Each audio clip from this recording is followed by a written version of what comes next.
Assalamu alaikum wa rahmatullahi wa barakatuh. Thanks all of you from this method.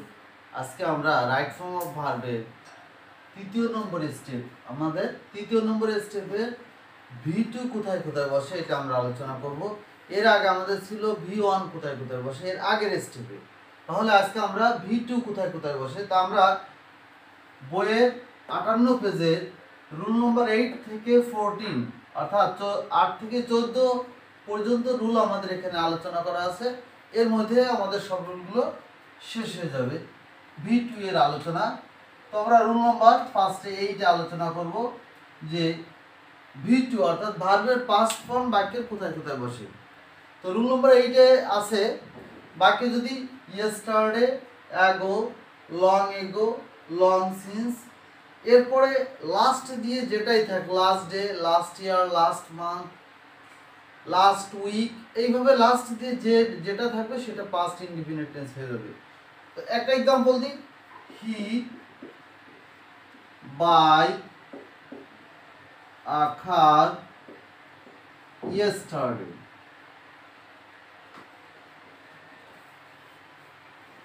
এখানে yesterday কথা থাকার কারণে আমরা এটা পাস্ট ইনডিফিনিট টেন্সে করব। আর একটা উদাহরণ দিলে যদি আমরা এইভাবে দিই, দে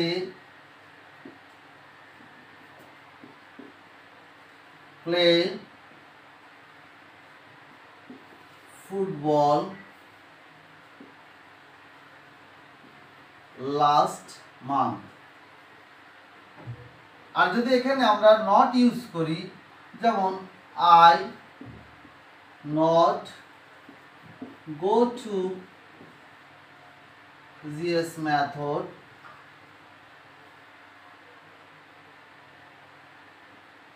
yesterday.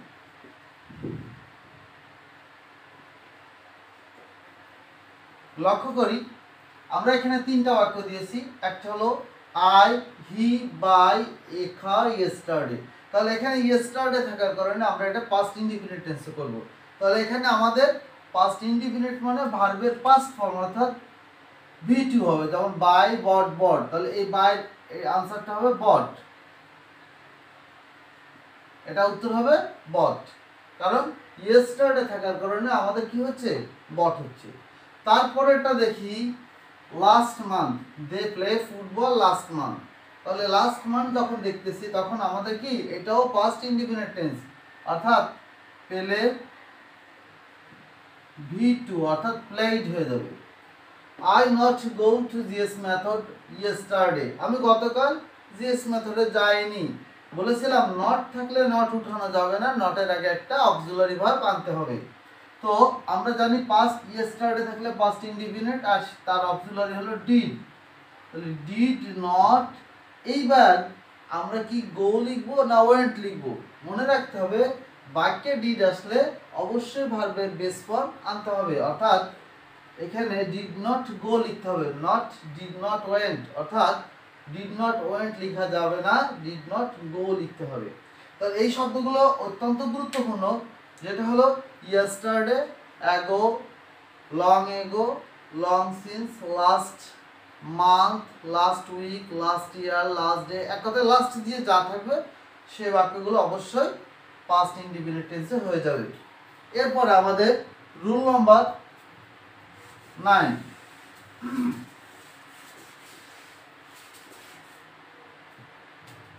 খেয়াল করি রুল নাম্বার 9 এ as soon as, এই as soon as যুক্ত দুইটা বাক্য হবে। as soon as যুক্ত কয়টা বাক্য হবে? দুইটা বাক্য। এই দুইটা বাক্যর ভাগ দুটোই V2 হবে। আবার বলি, as soon as এর ক্ষেত্রে দুইটা বাক্য হবে আর দুটো বাক্যের ভাগ দুটোই কি হবে? V2। যেমন আমরা যদি বলি বাংলাতে যখনই সে স্টেশনে গিয়েছিল তখনই ট্রেনটি ছেড়ে দিয়েছিল, অর্থাৎ এই বাংলা আমরা লিখতে পারি যখনই ডট ডট তখনই। তাহলে as soon as এক্সাম্পল দিই, as soon as he reached the station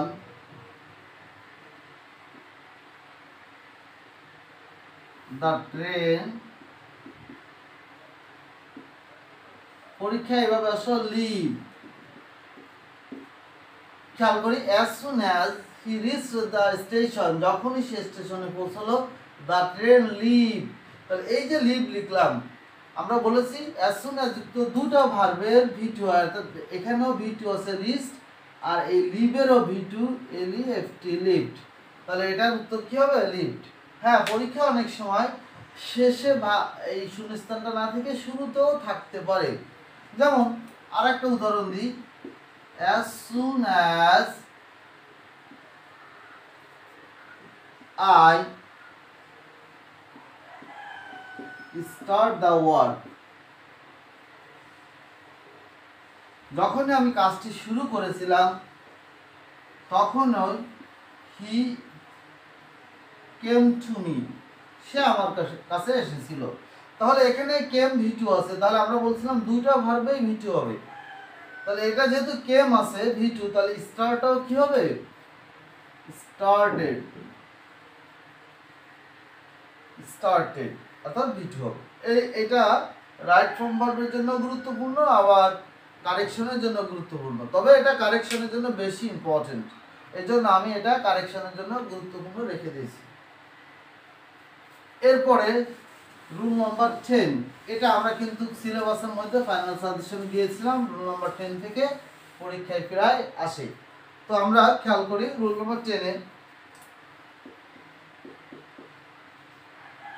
rule number 10-এ বলতেছে it is time, it is high time, it is proper time, fancy wish, এইগুলো থাকলে এরপরে আমরা কি যদি সাবজেক্ট থাকে খেয়াল করব, এরপরে সাবজেক্ট থাকলে V2 হবে, আর যদি সাবজেক্ট না থাকে তখন আমরা 2 + V1 করব।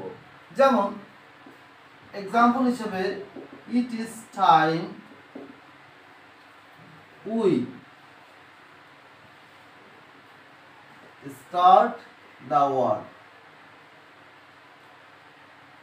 ইট ইজ টাইম উই স্টার্ট, এটা কাজ করার সময় হয়েছে, তাহলে এখানে আমরা লক্ষ্য করি ইট ইজ টাইম এরপরে উই আছে, তাহলে এখানে উই এর সাবজেক্ট থাকার কারণে স্টার্টটা হয়ে যাবে স্টার্টেড, স্টার্টেড। আর যদি এরকম থাকতো ইট ইজ প্রপার টাইম,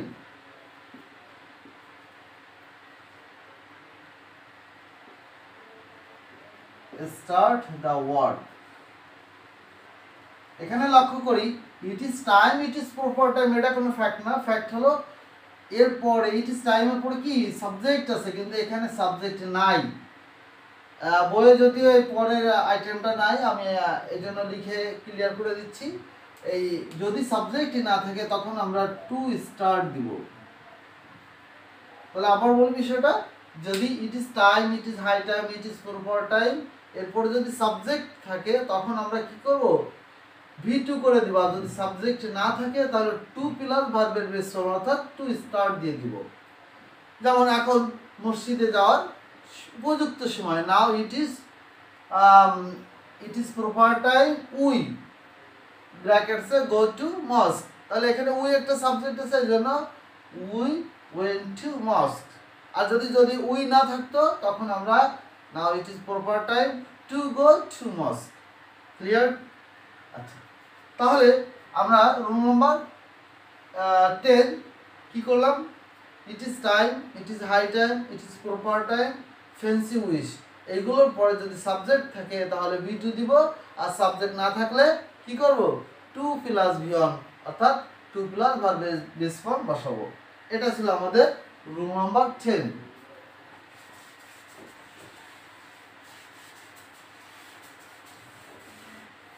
এরপরে রুল নাম্বার 11 খেয়াল করি, রুল নাম্বার 11-এ আমাদের বলা হচ্ছে বিফোর আফটার, যেটা ছিল আমাদের ডাক্তার আসার পূর্বে রুগীটি মারা গেল, অর্থাৎ বিফোর মানে পূর্বে, তাহলে পূর্বেরটা হবে, আমি একটু দুটোই লিখি আফটার। খেয়াল করি অনেক সময় আমরা উল্টাপাল্টা করে ফেলি, তবে সহজ নিয়ম হলো একটা হবে বিফোর আফটারের ক্ষেত্রে অতীতে যদি দুটো কাজ ঘটে তখন আমরা একটা পাস্ট পারফেক্ট টেন্স আর একটা পাস্ট ইনডিফিনিট টেন্স দিব। কোনটা পাস্ট পারফেক্ট এবং কোনটা ইনডিফিনিট এটা বোঝার সহজ টেকনিক হলো বিফোর মানে পূর্বে, তাহলে পূর্বেরটা হয় পাস্ট পারফেক্ট অর্থাৎ হ্যাড প্লাস V3, বাকিটা হবে V2। আর যদি আফটার থাকে, আফটার মানে পরে, তাহলে পরেরটা হবে পাস্ট পারফেক্ট অর্থাৎ হ্যাড প্লাস V3 আর বাকিটা V2। আবারও বলি, বিফোর মানে পূর্বে, তাহলে পূর্বেরটাই পাস্ট পারফেক্ট, বাকিটা পাস্ট ইনডিফিনিট। আফটার মানে পরে, তাহলে পরেরটাই আমরা লক্ষ্য রাখবো পাস্ট পারফেক্ট, পরেরটাই পাস্ট পারফেক্ট, বাকিটা পাস্ট ইনডিফিনিট। তাহলে he had done the work, he had done the work before I bracket আছে কাম। তাহলে এখানে he had done the work before I came, এই যে কামটা আছে এই বিফোর থাকার কারণে লক্ষ্য করি বিফোরের পরেরটা পাস্ট ইনডিফিনিট অর্থাৎ V2 হবে। তাহলে আমরা অবশ্যই এখানে লিখবো কেম।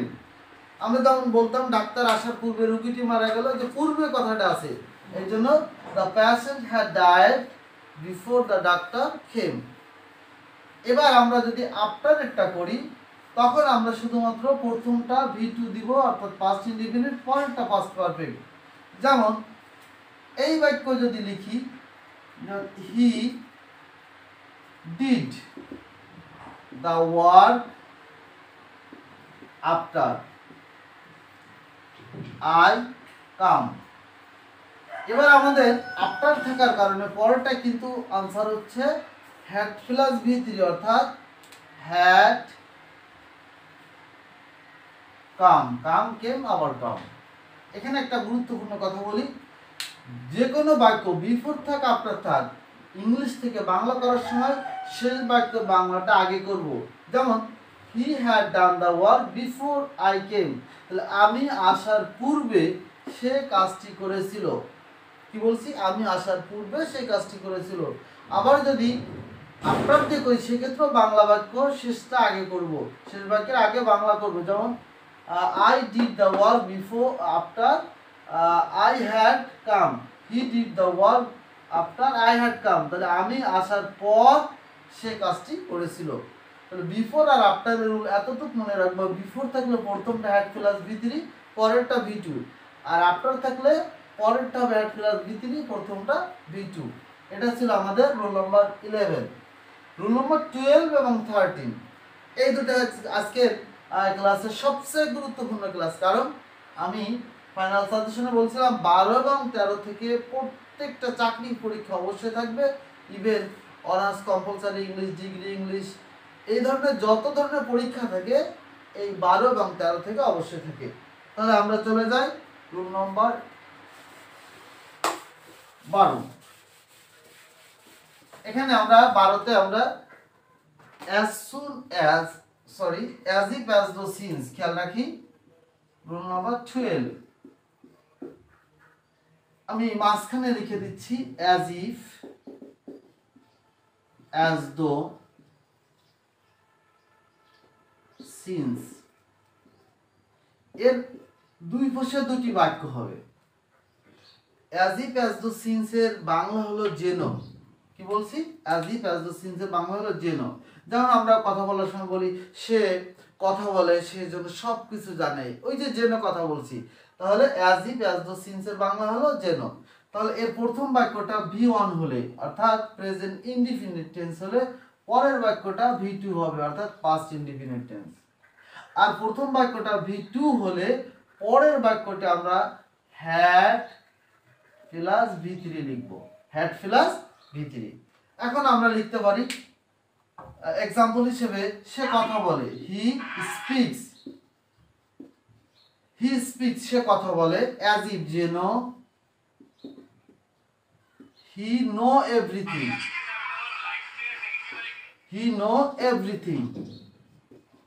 লক্ষ্য করি এই স্পিক্স হলো V1, তাহলে as if এর আগে যদি V1 হয় তাহলে পরের বাক্যটা কি বলছি V2 হবে। তাহলে এখানে নোটা কি হয়ে যাবে? আনসার নিউ হয়ে যাবে, কারণ নো এর V2 হলো নিউ। কিন্তু যদি এখানে স্পিক্স না থেকে স্পোক থাকতো, হি স্পোক, তাহলে কেমন হতো, সে কথা বলতো অ্যাজ ইফ, যেন হি নো এভরিথিং, সে সব কিছু জানতো। তখন আমাদের উত্তরটা কি হবে, এখানে একটু লক্ষ্য করি গঠনের দিকে। আগে ছিল V1, এর জন্য V2 উত্তর হয়েছে, কিন্তু এখন হচ্ছে V2 অর্থাৎ ভার্বের পাস্ট ফর্ম। তাহলে আমাদের উত্তর হবে হ্যাড প্লাস V3, তাহলে উত্তর হবে এখানে আমাদের হ্যাড নোন। এটা কিন্তু পরীক্ষায় প্রায় আসে, লক্ষ্য করতে হবে যে as if as though since এর প্রথম বাক্যটা পাস্ট ইনডিফিনিট হলে পরেরটা হবে, সরি প্রেজেন্ট ইনডিফিনিট হলে পরেরটা হবে পাস্ট ইনডিফিনিট, আর প্রথম বাক্যটা পাস্ট ইনডিফিনিট হলে পরেরটা হবে পাস্ট পারফেক্ট টেন্স। এই ছিল আমাদের রুল নাম্বার 12। রুল নাম্বার 13, ইফযুক্ত কন্ডিশনাল সেন্টেন্স। এটা ভিন্ন ভিন্ন উদাহরণ দিয়ে আমরা অনেক বড় করে লিখলে বা বুঝালে ভালো হবে, এই জন্য যেহেতু ইফযুক্ত কন্ডিশনাল থেকে অবশ্যই পরীক্ষা থাকবে, এই জন্য আমরা স্টেপ পরবর্তী স্টেপের মধ্যে এটা আমরা ইনশাল্লাহ দেখিয়ে দিব। আমাদের ভিডিওটি যদি লং না হয় এজন্য এখানে আমরা শেষ করছি। পরবর্তী ভিডিও আমরা ইফযুক্ত কন্ডিশনাল যেখান থেকে অবশ্যই থাকবে সেখানে আমরা দেখা দেব। তো thanks all of you, no more today, আল্লাহ হাফেজ, আসসালামু আলাইকুম ওয়া রাহমাতুল্লাহ।